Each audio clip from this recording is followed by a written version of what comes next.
चुनाव की तारीखों के ऐलान के साथ ही तारीखों पर जंग भी छिड़ गई है। कई विपक्षी दल चुनाव को लंबा खींचने पर सवाल खड़े कर रहे हैं। पश्चिम बंगाल में 7 चरणों के चुनाव पर भी सवाल उठ रहे हैं, जबकि भारतीय जनता पार्टी को तारीखों पर कोई एतराज नहीं है। तारीखों पर किस तरह की महाभारत छिड़ी हुई है, चलिए देखते हैं।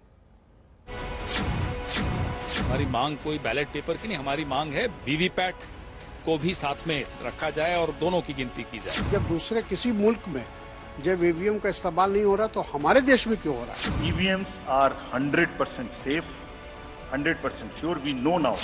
चुनाव की तारीखों के ऐलान के साथ ही सियासत की नई किश्त जारी हुई। विपक्ष ने एक बार फिर चुनाव आयोग को कटघरे में खड़ा किया। किसी ने चुनाव लंबा खींचने पर सवाल किए तो कोई चुनाव के 7 चरणों का हिसाब किताब पूछने लगा।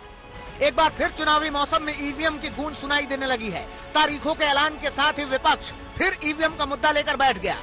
लोग ये प्रश्न कर रहे हैं कि आखिर क्या कारण है कि जो बहुत ही कहा जाए कि डेवलप कंट्रीज है, उन्होंने भी अपने यहाँ से ईवीएम खत्म कर दिया।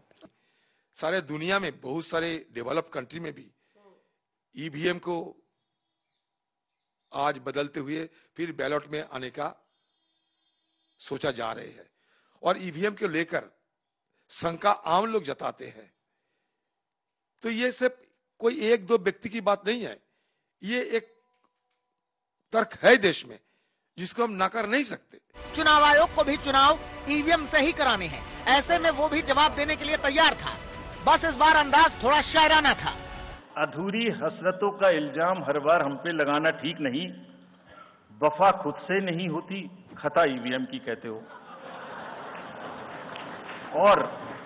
और बाद में गोया जब परिणाम आता है तो उस पर कायम भी नहीं रहते, आप ही के पक्ष में रिजल्ट आ जाता है।